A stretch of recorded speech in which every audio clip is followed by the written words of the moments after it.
I never thought I'd be starting over at 38. 6 months ago, I signed the papers that officially ended my marriage of 19 years.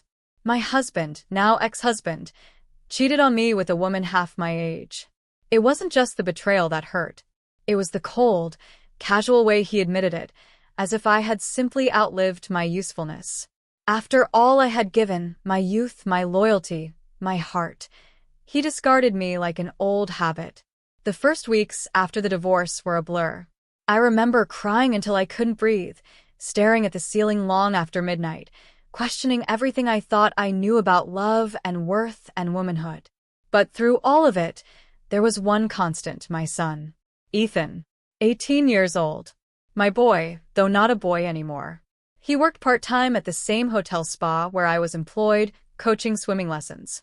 Tall, lean, confident in ways I barely recognized, but still carried traces of the little boy who once clung to my hand in grocery stores. After the divorce, Ethan moved back in with me. He said it was temporary, a way to save money while finishing his certifications and deciding on college. But something told me it wasn't just about logistics. He saw what I was going through. He didn't say much, but his presence was grounding. Solid. There were nights I'd fall apart in the kitchen, and he'd quietly set down his bag, wrap his arms around me, and let me cry into his chest. "You don't have to be strong all the time, Mom," he whispered once, pressing his chin to the top of my head. Not with me. Those words undid me in ways my ex never could. Our bond began to shift then. Something intimate grew between us, not inappropriate, but deeper than I expected. He became my morning coffee partner, my evening walk companion, the steady rhythm in my newly quiet life. It started with little things. Him reaching for my hand on the walk back from the grocery store, the way his eyes lingered when I smiled at him, the way he'd tuck a blanket around me if I fell asleep on the couch. Simple gestures. Gentle. But they meant more than they should have. I never meant for our closeness to become something I questioned. But I'm human. I'm a woman who hadn't been looked at, not really looked at in years. And Ethan? He saw me. Not as broken. Not as used up or worn down. He saw me. We worked different shifts at the hotel, but on Wednesdays, we always overlapped. I'd see him by the pool as I walked past in my spa uniform, his voice steady and clear as he gave instructions to a group of kids in swim caps. He carried himself with a natural ease, strong, focused, self-assured. And when his eyes met mine across the pool deck, something would flicker there. A knowing smile. A nod just for me. And I felt it. That flutter deep in my stomach. The warmth I told myself was just pride. Just gratitude. Until the night I couldn't lie to myself anymore. It was after a long shift. My body ached, my head was pounding, and the house was still when I got home. Ethan had beaten me there and was already in the kitchen, his hoodie sleeves pushed up as he stirred something on the stove. "You're cooking?" I asked, surprised and touched. "You had a hard day," he said without turning around. "Figured you'd be hungry." I stood in the doorway, watching him. The lines of his back beneath the cotton fabric, the quiet confidence in his movements. It shouldn't have made my breath catch. He brought me a bowl, chicken and rice, nothing fancy, but the way he looked at me as I took the first bite, as if it mattered to him whether I liked it, made my hands tremble. "Thank you," I murmured. Ethan's expression softened. "You do so much for everyone. You deserve to be taken care of too." The silence between us stretched, and then something happened I hadn't expected. I reached out, brushed a strand of hair from his forehead. My fingertips lingered too long. His eyes didn't move. That night, when I crawled into bed, I didn't cry. But I didn't sleep either. I lay awake, staring at the ceiling, feeling the weight of something unspoken pressing against the edges of my chest. Not guilt. Not shame. Just uncertainty. The kind that comes when your heart dares to stir after lying dormant for too long. It was subtle at first. After that night, I began to notice the little things more acutely, things that might have seemed innocent if they hadn't been happening with such frequency. The way Ethan would stand just a little too close when we talked in the kitchen. How his fingers would graze mine when handing over a plate or mug, neither of us pulling away immediately. The way his voice dropped slightly when he spoke to me in those late hours after work, his words slower, softer, like secrets being passed in the hush between midnight and dawn. It wasn't just what he did. It was how he looked at me. That gaze, steady, unflinching, like I was the only person in the room. It was the kind of look I hadn't received in years. Not since long before my marriage ended. My ex-husband used to look at his phone more than he looked at me. But Ethan watched me like I mattered. And I hated myself for noticing. The hotel staff had a small get-together one Friday night, a casual, after-hours gathering in the lounge with wine and soft jazz drifting from someone's Bluetooth speaker. Most of my colleagues came, and I hadn't planned on staying long. But when Ethan walked in, dressed in a button-up I hadn't seen before, his dark hair still damp from the pool, all my reasons to leave slipped away. "Didn't think you were coming," I said, surprised at how pleased I sounded. He shrugged, but his smile gave him away. "Only came because I heard you would be here." That made my breath catch. I told myself it was the wine. We ended up on the balcony together later, away from the noise and chatter. The night air was cool, but I wasn't cold. I was acutely aware of the space between us, narrow, charged, and shrinking.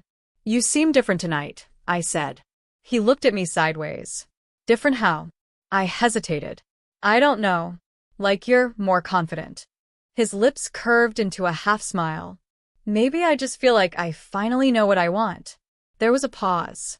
The kind of pause that doesn't ask to be filled, just acknowledged. My heart thudded against my ribs, and I wrapped my arms around myself, though it wasn't the cold that made me do it. He moved closer, not touching me, not quite, but close enough that I could feel the warmth radiating from his body. "You okay?" he asked. "Yes," I whispered, not trusting my voice with more. He nodded slowly. "You've been through a lot, Mom. I just want you to know you don't have to go through anything alone. Not anymore." I turned to him, and for a moment, I forgot everything else. The past, the rules, the voices that told me what a mother should or shouldn't feel. All I saw was the boy I raised, now a man, standing beside me under the quiet hush of the stars. "I know," I said, "and that means more to me than you could possibly understand." He reached out, just enough to let his fingers brush mine. It was gentle, tentative, but it sent a ripple through me I didn't want to admit. Later that night, after we returned home and said our goodnights in the hallway, I stood at the door to my bedroom, heart pounding. He paused at his own door, looked back. His eyes met mine again, quiet but intense. "Sleep well, Mom." "You too," I said, my voice unsteady. And I lay awake again.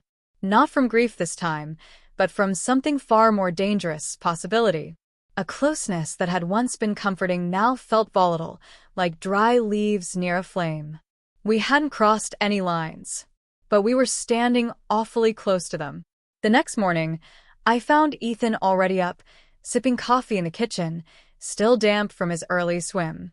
His hair curled slightly at the edges from the humidity, and he wore that familiar hoodie he always tossed on after practice. He looked relaxed. Too relaxed for someone who had stood across from me last night with eyes full of unspoken things. "Morning," I said, pulling my robe tighter around me. He smiled without missing a beat. "Morning. "You sleep okay?" I nodded. "Eventually." He looked at me over the rim of his mug. "I was thinking after my shift today, maybe I could give you that swimming lesson you always put off." I blinked. "What?" "You always said you never properly learned. You're always watching from the edge of the pool," he said, a slow grin forming. "Let me teach you. Just us. The pool's quiet in the evenings." I should have said no, but I didn't. "Okay," I said. The idea lingered all day. I caught myself thinking about it between massage appointments at the spa, imagining how the water would feel, wondering how close he'd need to be to help me stay afloat. The thought made me flush with warmth I couldn't shake. By sunset, the hotel's indoor pool was nearly empty. The last of the families had cleared out, and the maintenance crew had already started packing away the leftover towels. I stood by the edge in a borrowed one-piece that hadn't seen the light of day in years. I felt self-conscious until I saw the way Ethan looked at me when I stepped out of the locker room. He didn't say anything at first. Just watched, his expression soft but unreadable. "You didn't tell me it would be this cold," I said, dipping a toe into the water. He laughed. "It won't be. Come on, I'll help you in." He extended his hand, and I took it. His grip was warm, steady. The moment our palms touched, something shifted in the air between us again. It was as if the quiet tension from the balcony had followed us into this space, floating just beneath the surface like a hidden current. Once in the water, he stayed close. Too close. "Let your body float," he murmured. "Trust the water." "I trust you," I whispered, before I could stop myself. His gaze flicked to mine. He slid his hands under my arms, guiding me gently. "Okay," he said, his voice low. "I've got you." The feel of his hands on my body, careful, reassuring, should have been nothing more than what it was, a swim lesson. But my heart was beating too fast, and I felt every place his skin met mine like a spark. "You're doing great," he said, watching me intently as I kicked. "Relax your back." "You say that like it's easy." I breathed, but I let myself fall back into his hands. "Because you know I won't let you sink." I wasn't sure he was still talking about swimming. He held me like that for a moment longer, then slowly helped me upright, my hands resting on his shoulders as I found my footing. We were chest to chest in the shallows, breath mingling, the water swirling softly around us. Neither of us moved. His hand was still on my waist. Mine lingered on his arm, and I was suddenly, painfully aware of every inch between us, and how little of it there was. "Ethan," I began, but my voice faltered. He didn't answer, just looked at me like he wanted to speak and didn't trust himself to. And then, I don't know what would have happened if I hadn't stepped back. The moment broke, but the ache of it stayed with me. We toweled off in silence, both pretending it had been just another lesson, just another evening. But we were lying to ourselves. Something had changed in the water. Something real, something fragile. We hadn't crossed the line, but we had leaned so close I could feel the heat of it on my skin. And the worst part? I didn't want to move away. The next few days were a blur of ordinary moments, folding laundry, making tea, cleaning out the fridge, yet none of it felt quite ordinary anymore. Not after that night in the water. I couldn't stop thinking about the way his hands felt on my skin, the way his eyes had searched mine in the silence. I kept telling myself it was maternal affection that had turned tender, that what I felt was a result of the void left behind after the divorce. But that wasn't the truth, not entirely. There was something else now. Something unnamed, but heavy. Something real. And Ethan? He was different too. He didn't say much, but the air around us was charged with what we didn't say. He was quieter, more careful, and yet more attentive. He'd brush past me in the kitchen, and his hand would linger on the small of my back just a moment longer than it used to. He'd sit beside me on the couch, not touching, but close, so close that our arms would graze and my breath would catch. One evening, I was curled up under a blanket, trying to read, when he sat down next to me with a bowl of ice cream. "You haven't had dinner," I said, not looking up. "I'm not really hungry," he replied, setting the bowl down and nudging me gently with his elbow. "You're quiet today." "I've had a lot on my mind." He didn't ask what, just leaned back, resting his head against the couch. "I think about that night," he said quietly. I didn't answer right away. "I do too," I finally admitted, heart pounding. He turned to face me, his eyes serious but soft. "I didn't mean to make you uncomfortable." "You didn't," I said too quickly. "That's not it." He searched my face, like he was waiting for permission to believe what I'd just said. "I don't know what's happening," I whispered. "I don't know what this is." He reached out then, slow and deliberate, and took my hand in his. His fingers laced through mine like it was the most natural thing in the world. "It's okay," he said. "We don't have to name it." We sat like that for a long time, my hand in his. The TV flickered silently in the background, forgotten. The house felt different, warmer, heavier with breath and silence, and longing we couldn't speak aloud. Eventually, I got up, afraid of what might happen if I stayed. Good night, I said. Good night, Mom, he replied, but there was something in his voice that made the word feel less like a title and more like a memory. That night, I dreamed of water again, of floating, of being held, and waking up with the phantom sensation of his hands still steady at my waist. It rained all morning. Heavy, gray clouds clung to the sky, their weight pressing down on the windows. I spent most of the day cleaning, half out of habit, half trying to escape my thoughts. But no matter how many dishes I scrubbed or shelves I dusted, I couldn't shake the memory of Ethan's hand in mine.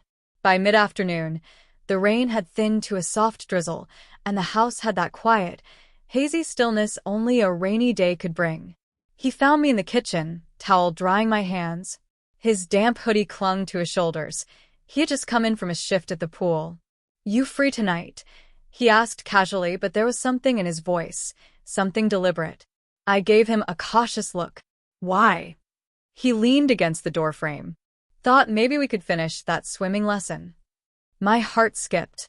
"Ethan, no pressure," he said quickly.